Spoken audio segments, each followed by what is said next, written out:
My question concerns foreign NGOs and funding. So, you talked about how there's a resource village of the global south, but in a lot of countries in the global north, like Western, eco-friendly, liberal democracies like New Zealand and Canada itself, the home of Greenpeace, Greenpeace's activities have been condemned for being too politically intense or too politically engaged. And it's not just the Information Bureau of India that's gone ahead and said that Greenpeace is a threat to national security. But Canada's very own intelligence agency has labeled Greenpeace as a threat in that sense. And even the USA, in a congressional audit, it came to light that Greenpeace had accepted $500,000 in funding from ExxonMobil, which is the world's largest producer of oil in that sense.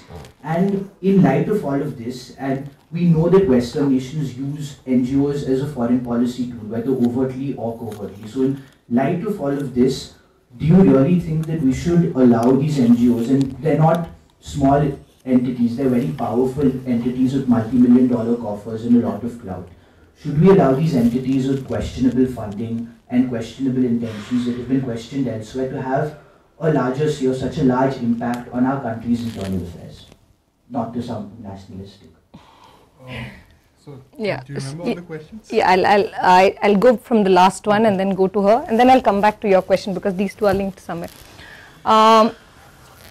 So yes, so on the whole issue of foreign funding and Greenpeace being branded anti-national even in Canada, so you can't accuse us of not being against governments in the northern countries. At least people can't say that's a Western agenda, because we've been campaigning in the US and the European countries against those governments as well. So at least we can be given the benefit of saying that, okay, wherever we are, we oppose corporates and governments who are not pro-environment and pro-people.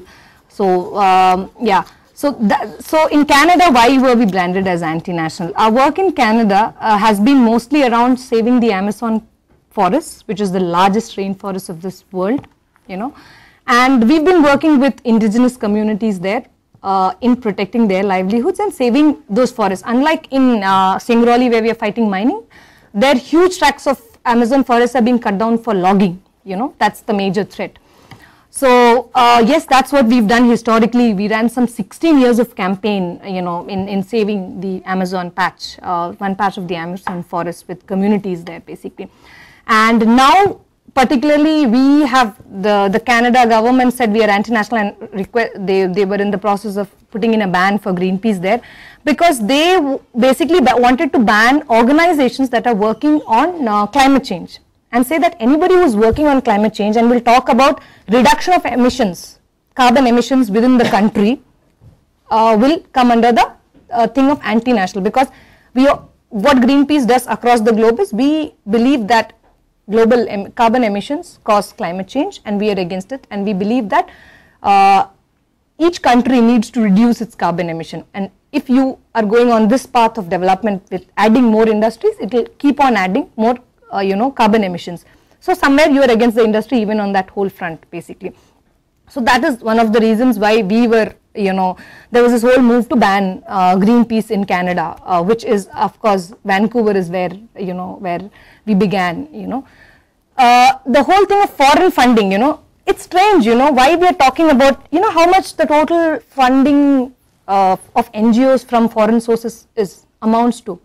Does it come even anywhere near what all the total multinationals of this country, you know, foreign multinationals bring into this country?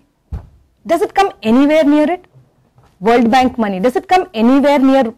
What do you mean to say this small minuscule amount of money that's coming into this country is deciding everything in this country?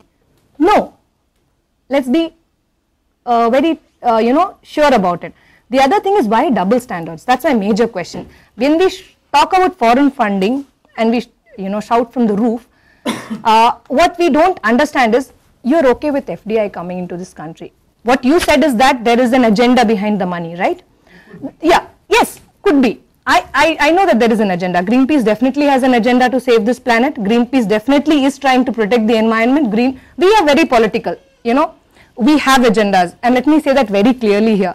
Our agenda is to protect the environment. Our agenda is to save forests in this country. Our agenda is to save biodiversity in this country. Our agenda is to stop whaling. Our agenda is to stop oil spills our agenda is to stop mining, in this country. Our agenda is to stop, not just here, we have an anti-nuclear agenda because it's not safe for people. We are very public about it. Throughout the world, we work in 42 countries and we are very public about our agenda. We are not secretive. We don't have any secretive agenda. This is our agenda. But I really want to know what the agenda, World Bank's agenda is. I really want to know what ADB's agenda is. I really want to know what the agenda of each of these multinational corporations, whether it's Vedanta, POSCO, SR, whoever is coming into this country, Westinghouse, Areva, what is their agenda? Do you know what their agenda is? I really don't know. I totally agree with you. Money comes with strings attached and conditions attached to it. We are very open about our conditions. We are very open about our agenda. But do corporates come in with that openness? No, they don't, right? Why do corporates fund elections in this country? We had a High Court decision wherein very recently where BJP and Congress was seen accepting money during elections from foreign corporations. The High Court decision is there. Why? So that money is coming with a condition. There is an agenda. What is the agenda? Is it a nationalistic agenda? We don't know what the agenda is, right? Because when if I join all the dots, BJP is being funded by Vedanta, okay, and Vedanta wants a mine in Orissa, displacing communities. Now, who's nationalistic and who's anti-national here? So money definitely comes with conditions. We are not ashamed of the politics that we stand for as Greenpeace, but we will question. The reason why Greenpeace does not take money from corporates or from government is exactly because of this. It's precisely because money comes with conditions. If you take a single rupee from the government, you cannot talk against the government. If you take money from SR, you cannot talk against SR. So money definitely comes with conditions. What I want to know is why there is double standards on foreign funding in this country. NGOs la rahe hain, so it's untouchable. If multinational corporations are bringing it, it's great, it's our development. If World Bank is bringing it, it's great, our development. But if some NGO which is spending some 1 crore on some tree planting in some part of the country, and why the double standards? Let's have one standard for everybody and judge everybody by the same standards, So let's ask those questions the other way around also. And as long as we don't have those answers, I think it will be unfair to only subject NGOs. And believe me, I am for transparency and accountability for NGOs. Greenpeace has got impeccable record, the money that we raise is Indian money. Now the whole thing of foreign, whether Greenpeace India is foreign, that's another thing which is linked to your question. Because Greenpeace India is registered in Chennai, we have a registered office in Chennai. Our board is totally Indian. There's no foreign national or anybody foreign in our board. More than 98% of our employees are Indians. Okay, and we are autonomous. We take our decisions, we implement. Yes, we belong to the larger umbrella where we work around climate change, and we are saying that very openly. We want to protect the environment.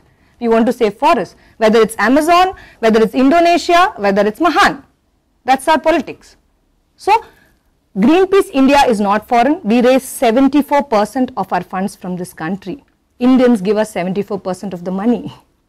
And what we are talking, when we say foreign funding, we are just talking about the rest of the money that again comes into this country because we have we are registered under the FCRA Act, which will soon go, of course, because we've been harassed and threatened and bullied just because of this. And I don't think, the idea of the government is to kind of do away with your FCRA, do away with Greenpeace and all of that, so that it doesn't have to face these tough questions out there. Because unlike a lot of groups, the difference between people's movements and Greenpeace is that, we're very corporatized. So we'll use social media just like the corporates.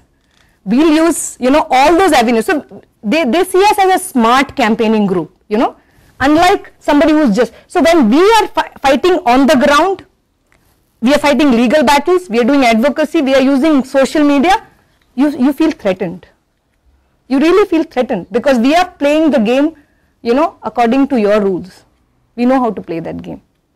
And somewhere we are beating you at it. So you are irritated with us. So you keep raising questions of whether you are national, whether you are anti-national, your foreign funding. So these are some of those questions. Linking with that was the whole incident. Okay, this was not personal. Okay, I'm just trying to say what Greenpeace is and what Greenpeace stands for. Again, you know, the whole thing is about offloading. Why the question that has been thrown at my face in these last 2 months was, why were you going to the UK? Why did you have to go in front of the Britishers and cry about, you know, your woes, and will the Britishers who colonized us come and save us? And there were all kinds of crap things thrown at my face in terms, just because I decided to go and talk before an all-party parliamentarian group, which is called an APPG. Now, we kept on shouting, please go to the British Parliament website and check the status of an APPG. An APPG is an interest group, just like you are an interest group, right? You start your students here. You are an interest group who likes to hold talks on things that concern law and public policy. Just because I came and gave you, we came and we interacted. Tomorrow, will this group start taking decisions that will affect the National Law School? Are you empowered to do that? Are you? No, we try to. You will try to influence. You will try to influence. But are you empowered to take decisions? No. So that's what interest groups are. They are groups that try to influence debates, that try to influence public policy, that try to influence mindsets, right? And it acts as a pressure group, right? That's what an APPG is. There are different kinds of APPGs in the British, registered under the British Parliament.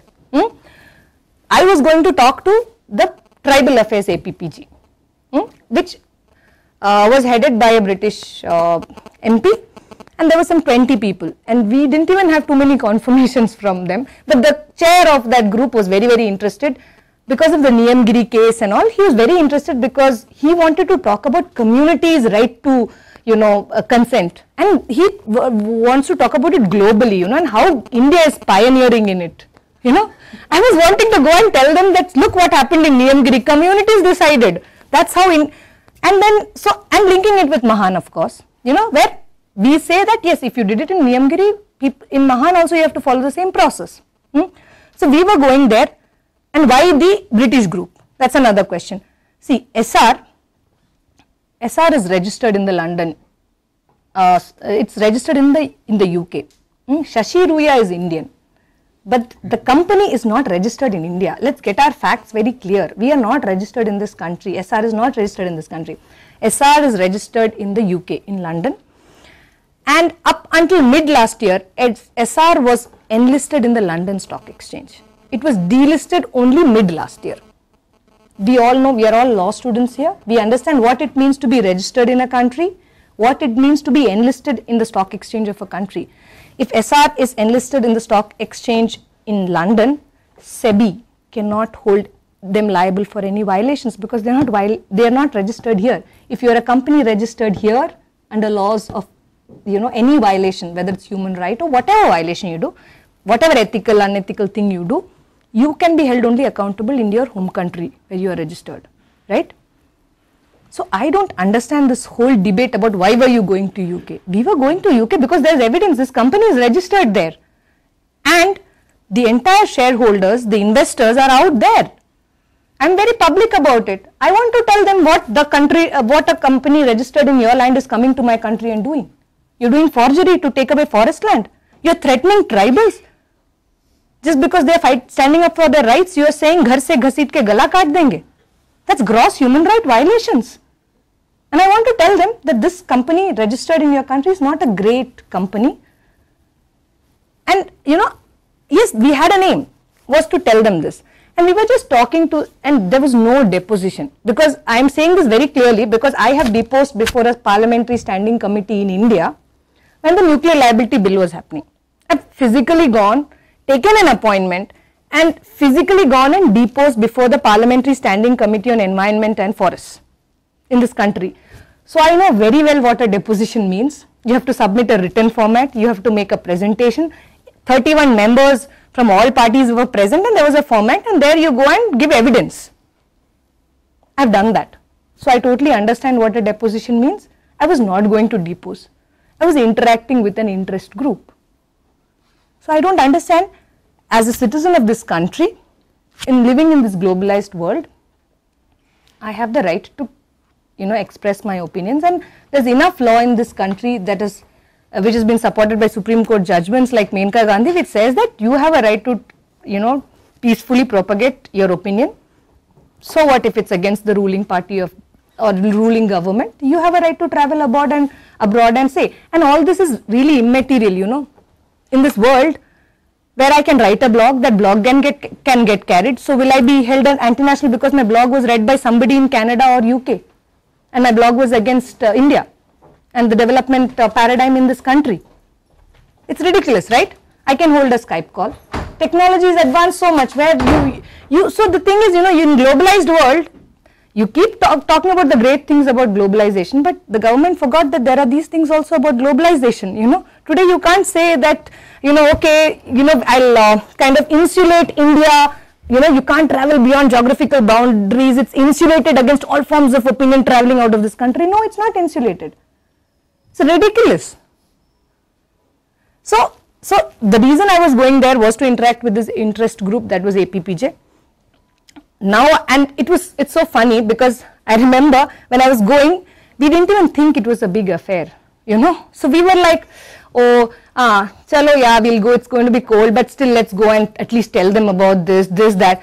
And then the next thing is like you are on, you are the most talked about thing in the country for 2 years just because you decide, if the government allowed me to travel and go and express my views and come back, nobody in this country would have even known that there was the Mahan campaign, that we've been fighting for 4.5 years. We've been trying to get a forgery FIR registered. We've campaigned for 1.5 years to get a police station out of the premise of SR. Nobody. The only good thing that happened with offloading, personally and organizationally to us, is that we got a platform and an opportunity to talk about Mahan and the things that have been happening in Mahan. That's the best thing that happened. Now I keep thinking, it's better we didn't go. There was no point in going, by not going, you've added so much value to the issue. You couldn't have ever added so much value to the issue by going there, I think. No way. Not by an interest group in UK who was just going to listen to you and talk more about Niyamgiri and how India is pioneering on consent of communities, definitely. So yeah, I hope I've answered both these. Huh? Yeah. So, and She actually had the question about how the government of India is increasingly pressurizing the... Yeah, Greenpeace. Yeah, so definitely the government of India is pressurizing Greenpeace much more because what the offloading was just one of the things. Before this, we've been constantly targeted. There have been 2 IB report leaks last year. And both the IB reports basically said that Greenpeace is reducing the GDP of this country by 3 to 4%. And we were like, wow, pat yourselves, great work you're doing because you're reducing the GDP of this country. This government came into power with a promise of 1% GDP growth. And we have been reducing 3 to 4%, nothing like it, We felt so powerful, like we are powerful than the present day government in this country. So that was... And those leaks we know why those leaks happened. We know for sure why those leaks happened because IB reports don't get leaked, right? They're supposed to be the Intelligence Bureau reports. They I've not seen my lookout circular till date. Though it was issued in my name, it's been quashed, it's been set aside. Till date, I've not seen what the lookout circular looks like. Because every document that is given by the IB in court is in a sealed envelope. Because it's like, it's the IB, and no document is supposed to be shared, it's secret document. But I don't know how 2 leaks happened. And the government also, top secret, top secret, and the documents are very funny, top secret, and it's like, it's very filmy in that style, But then those leaks happened and those documents were leaked and it was all basically building a case for Greenpeace. This happened in April and May, these leaks happened. And then in 2 phases, wherein we were established as, anti-national interests and all of that. And then in June last year, our funds were frozen. So as I said, 74% of our funds comes from India. The rest comes from Greenpeace International, which is, the umbrella organization, which forms part of all the 42 Greenpeaces that exist in the world. And there's something called the Climate Works Foundation. So we do take money from both of these entities. So the rest of the money that comes through FCRA into this country was set on something called a prior permission. And this is not informed to us. When we were when we went to withdraw money, the bank said, no, you cannot withdraw money. Why? Because your account is blocked. Blocked for what? Oh, we don't know that. Ask the RBI. So we wrote to the RBI. RBI said, we don't know, but your account is blocked. So funds are blocked basically. Account was not, funds was blocked. So basically, if you have to get a transfer from Greenpeace International, you have to take a prior permission. The government will not give you the prior permission. So that was the modus operandi. So this happened, and then we wrote to MHA. We are trying to find out, like, from various people. Oh, why are you doing this? Why? Nobody is talking to us about anything. Then we filed a legal challenge in the Delhi High Court saying, but what is this happening? So then the government files, a big affidavit saying, oh, Greenpeace is anti-national and their funds that are coming from the foreign countries is being used in this country to further interests, which is foreign agenda and this country and all kinds of things. We are stopping development and 3% GDP growth and all of that. And then that case happened, and in 20th of Jan this year, we won that case.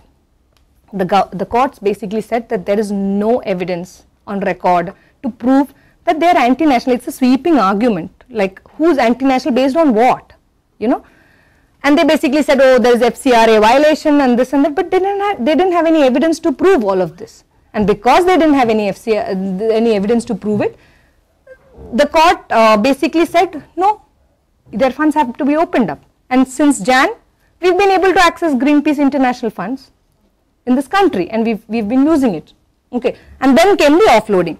So the thing is, this is a calculated step. You're being targeted, constantly being harassed, you're constantly being threatened, because there's a whole element, the IB is a scary word in this country, It's a body that's created under, there's no statute. It's an extra constitutional body, immense powers. They're not RTI-able. You can't get any information out of the it's not governed by the RTI. So, you have this ghost of a body, very, very powerful under MHA, not created under any statute, lots of power. You can go and snoop on anybody. You can check Priya's mail, you can tap her phones, you can, you can, get hold of all of Greenpeace's bank accounts, their transaction details and all kinds of things. And the kind of arguments that have come in favor was that, oh, why does Greenpeace have encryption? Encryption. We've said 74% of our money comes from people in this country, individuals who've trusted us enough to give a part of their salary to us. They've trusted us enough to give their bank details to us, which includes their credit card numbers. We have a database to protect. Yes, we have encryptions. Yes, we bring in cyber activists, who protect our computers and our database. But that's our responsibility, right? If you've trusted me and you've given me your bank account details, I have to protect it. I can't put it in the public space for anybody to come and hack it and use it to their own advantage, can I? So as a responsible organization, yes, I will put in place systems that will not allow people to hack into our systems. And so what's wrong about it? What's so great about it? And then we know that all corporates have all these systems in place. We don't question again. There are no standards, like you have a different set of norms for corporates in this country, and you have a different set of norms for us. And we've been giving explanations for each of these things. Why, even questions like, why do you have an encryption? This is why we have an encryption. Why? So we are out there. We are totally out there. You can ask us questions. There's no secrets. We don't have any secrets to hide, because we're very blunt and open in our fight. We challenge the government and we believe in doing it, and we're very proud that we are doing it. So that's how Greenpeace and this whole issue is, and Greenpeace will continue to be targeted, I believe. We will, all FCRAs are coming up for renewable in 2015 June. Let's see if Greenpeace's FCRA will be renewed. We already have we have tax notices with retrospective effect being served on us from 2009. So there's all kinds, like there's MHA raid, they come and they'll sit in your office for 1 week, pull out this document, 10 years ago documents, why was this contract made? So, that's harassment, and that's happening and will continue. But all I want to say is that Greenpeace is not scared of these things, We we've done this for years and we'll continue to do it. You know, as the big saying goes, you know, when we had this Rainbow Warrior ship, you know, that was bombed when there was nuclear testing happening off the French shores, and the Rainbow Warrior ship had gone to intercept and stop that nuclear testing underwater and bear witness to that whole activity. The French government bombed the ship, in which the captain was killed also, and the photographer was killed. And there was this ship was called Rainbow Warrior, and there is a story that runs in Greenpeace which says that the then international ED, executive director of Greenpeace, was called up, and they said, oh, the Rainbow Warrior has been bombed, and what do you have to say? And she said, you cannot sink a rainbow. So we had the next Rainbow Warrior, and Greenpeace is like that. It's just like that rainbow which cannot be sunk. You know, we may fight, we may get banned, we may get beaten, all that will happen, but we don't stop fighting. We hold very close to ourselves the values that we hold, and we continue to fight for them. So way forward, I don't know what we'll do. We kind of cross each bridge as we come to it, because we also don't know what the bridges are and how many are there. But one thing we definitely know as an organization is, because we had a choice not to fight the government, you know, when the IB reports were there, we filed the case. When the offloading happened, we filed the case. So we had a choice not to fight. We had a choice to negotiate and try and be a little quiet and see if there was a backdoor mechanism of, you know, trying to exist on somebody else's terms. We didn't go that route. We said, no, we've not done anything wrong, we'll fight it out. And we will continue to be that, because that's the skin of Greenpeace, you know. Greenpeace, whatever said and done, Greenpeace doesn't lose that color in it. Yeah, and coming back to his question, yeah. So you had two questions, sir. One was alien will and the democratic deficit, your sense of democratic politics from the regions that you espouse to. Yeah. And second is the growing trend of state abdicating responsibilities on a mass scale. Do you think it's irreversible, and your comments on that? Yeah, so this whole thing of the growing trend, I totally agree with you, because in other countries where social security was something that you see that in each of the Western countries, the so-called developed countries, also you see the state is actually pulling down or reducing their investment or their stake in social security, basically. So definitely governments world over are trying to say that welfare is not the government's responsibility. Anybody can come and take over welfare, or maybe if there is nobody coming to take it over, there can be a vacuum or whatever. But states are definitely moving back on the whole concept of welfare state is going back. And in some countries, like at least the third world developing countries, you find corporates coming and showing you then that dream of, oh, you know what if the state has moved out, I'll open the hospital, I'll bring in the school, and I'll bring development. So I'll bring in social security into this country. So that definitely is happening. I totally agree with you.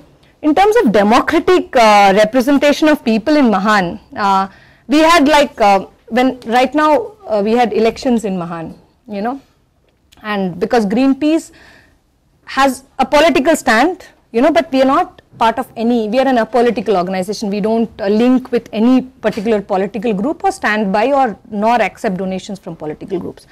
We hold those freedoms very close to our values. And so we, of course, though Mahan Sangharsh Samiti, you know, there were individuals who were in the fight who wanted to stand for elections, we were very clear that we don't want to get involved in it, and neither was Mahan Sangharsh Samiti as a Sangathan ready to get involved in elections, you know.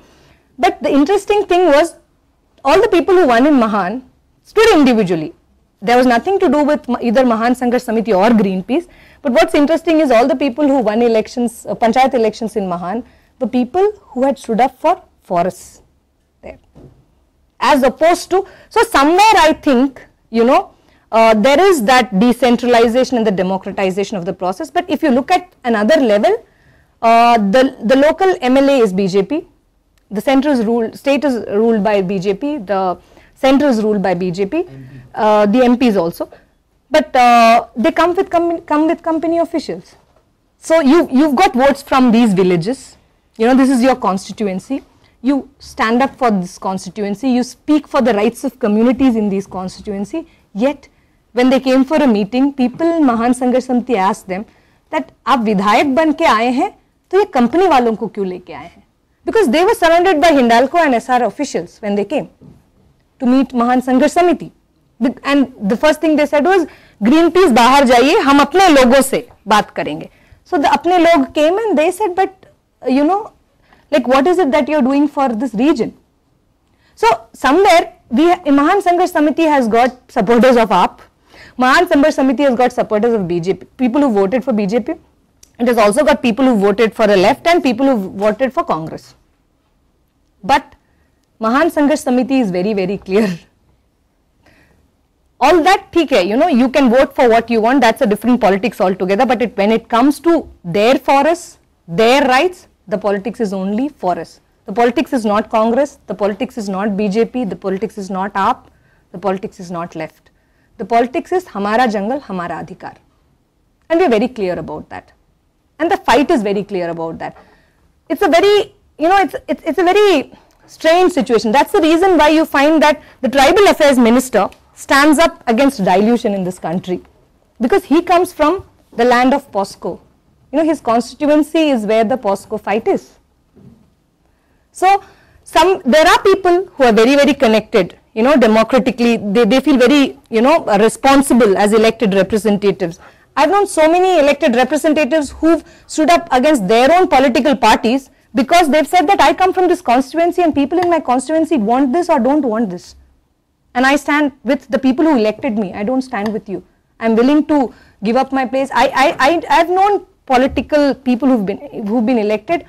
I know one person who got elected, he resigned and he stood by himself, and he won because he stood with the people. So, but not everybody does that. Yes, I agree.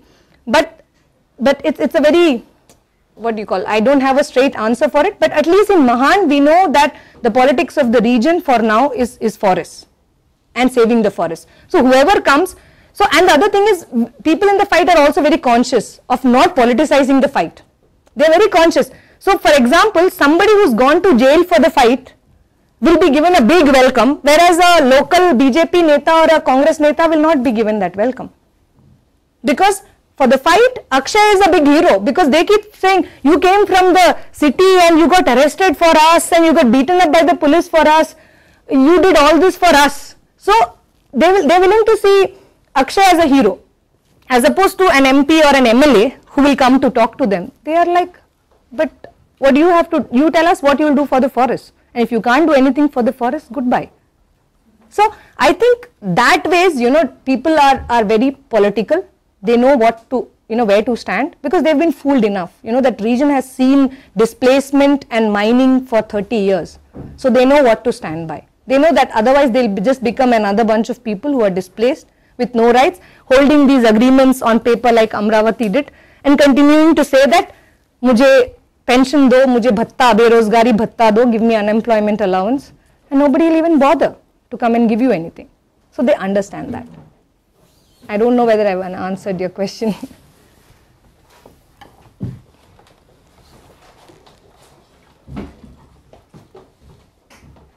Okay, I just want to say one thing on here. So, आप लोगों को पता लगा अभी तक Greenpeace कैसे काम करती है, what was the whole thing. So now आप लोगों ने बोला हम आए, ठीक है. सो एक चीज़ जो हमारा डिमांड है, right, as all of you are ask, जो हमारा आस्क है, right. So all of your students, right, so I am not going to ask your monetary support, right. What I am going to ask, Greenpeace जैसे काम करता है, इसमें बहुत सारे यंगस्टर्स हैं, right, and we need lots of volunteers, right.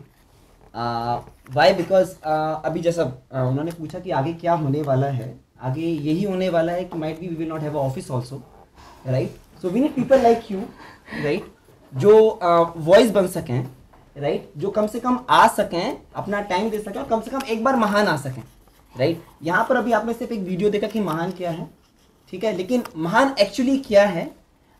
Last year हम लोगों ने एक कैंप ऑर्गेनाइज किया था, महुआ कैंप, जो महुआ गांव वाले बीन रहे थे, right. That was yellow colour flower, जैसे महुआ, राइट.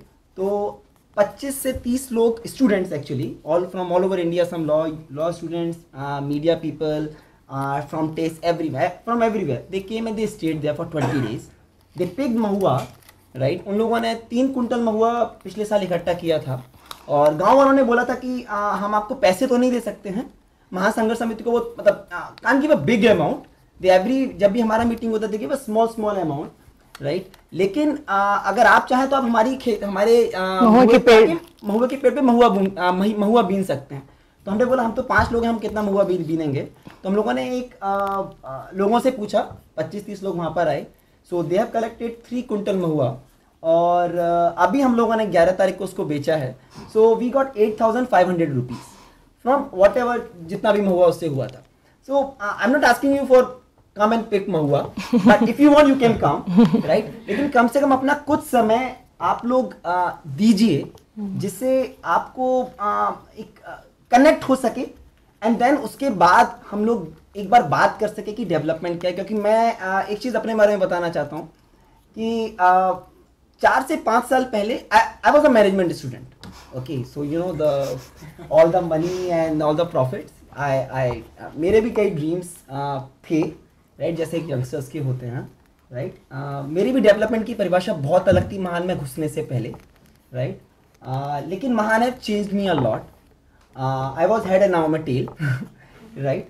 सो तब समझ में आता है कि हम जब डेवलपमेंट की बात करते हैं तो क्या डेवलपमेंट की बात करते हैं और डेवलपमेंट किसके लिए होना चाहिए, right. So I am not going to talk more, but yeah try to find a ways to connect Greenpeace and we have a Mahan Sangharsh Samiti page also, right. Go on Facebook and please share, like it. Which is moderated by him, by the way. So yeah, because we need lots of voices and you know you are a law students. If you come and help us, and we need your help. We seriously need your help. Yeah. Thanks a lot. Thank you.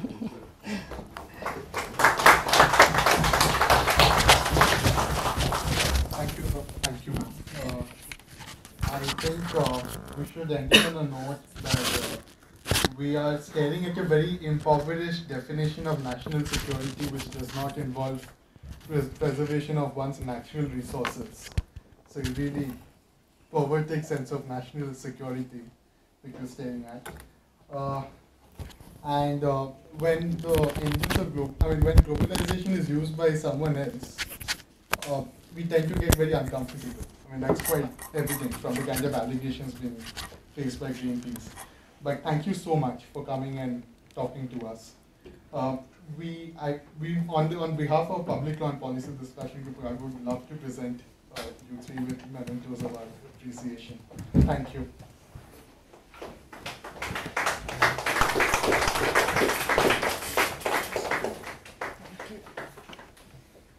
Oh, you've given me a copy of the Constitution. And that's a very handy one for that matter, which I can keep showing the SP and the collector and pulling out and, you know.